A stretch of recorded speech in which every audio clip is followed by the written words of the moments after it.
could throw the freaking Statue of Liberty into that ocean and you'd barely even see a splash. Why? There's plenty of talking heads out in the internet, right? So you don't need more content, you need more context, you need more actionable things to do. At least I do. And I know that, I don't necessarily like to have to go through a 1,000-page book to find the 2 pages that were worth reading, or the 3-hour-long video to get the one takeaway, right? So I want to try to make these videos just short and actionable for you guys, and we'll see how we go. But the takeaway that I want to give you guys today, because it was really helpful for me, was I just spent the last couple weeks out in the Bahamas and just really stepping away. And whenever I do that, it's even after 20 plus years, it's always really interesting to be reminded about how unplugging and getting away from the hustle grind that we're typically, at least in Western culture, surrounded by all the time. And even if not, it's the noise. Literally noise, not just the busyness, but there's actual sounds everywhere. Like even in your home, as you just sit in the home, you've got the hum of the refrigerator and you've got who knows beeping over here and notifications popping over here, right? There's just a lot of noise. And whenever we can get away from that, it's very interesting how uncomfortable that actually can feel. So I wanted to encourage you, if you don't have a place and a time to get somewhere where there's just not noise. Now for me, usually it's out near the coast, but even then you've got kids screaming down the beach somewhere, you've got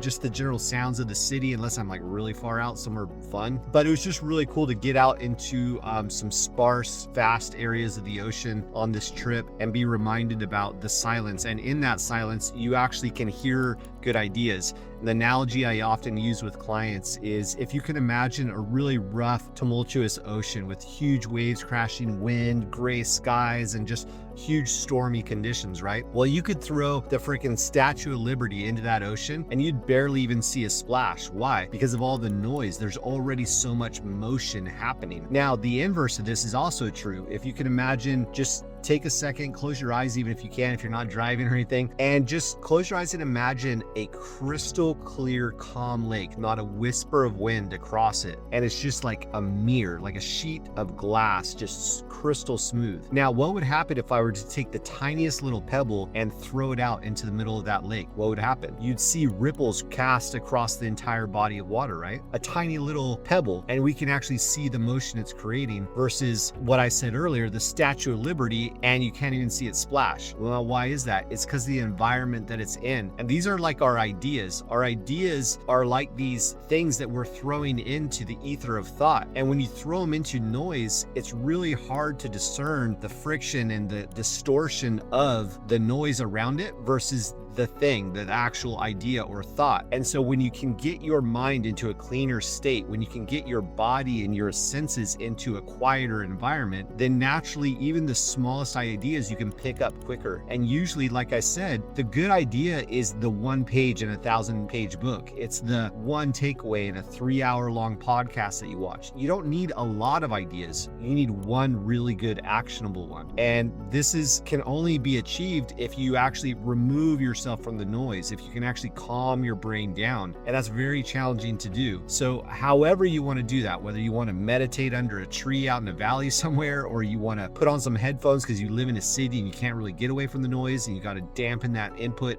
down, whatever it takes, make sure that you can actually get quiet. And I promise you this, 2 things. Number 1, at first it's going to feel uncomfortable. In fact, a lot of people can barely even do this. And the reason is because they're so addicted to the noise. They're so addicted, potentially even afraid of feeling and hearing what they're going to feel without the noise. And that's why people, when they're driving, they have to have the radio on.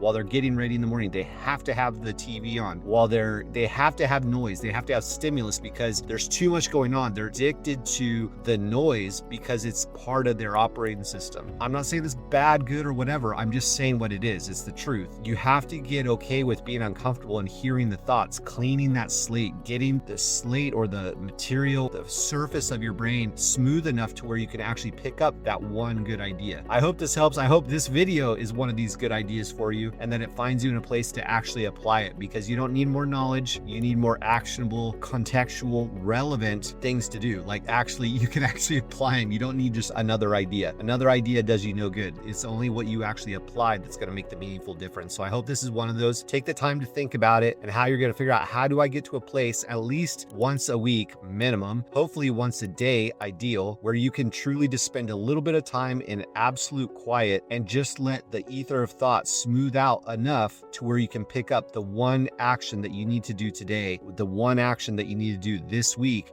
that's going to make the biggest difference. You don't need a lot of activity. You need hyper-focused productivity. And this is one of the fastest ways to find it. I hope this helps. Love you guys. We'll see you in another video soon.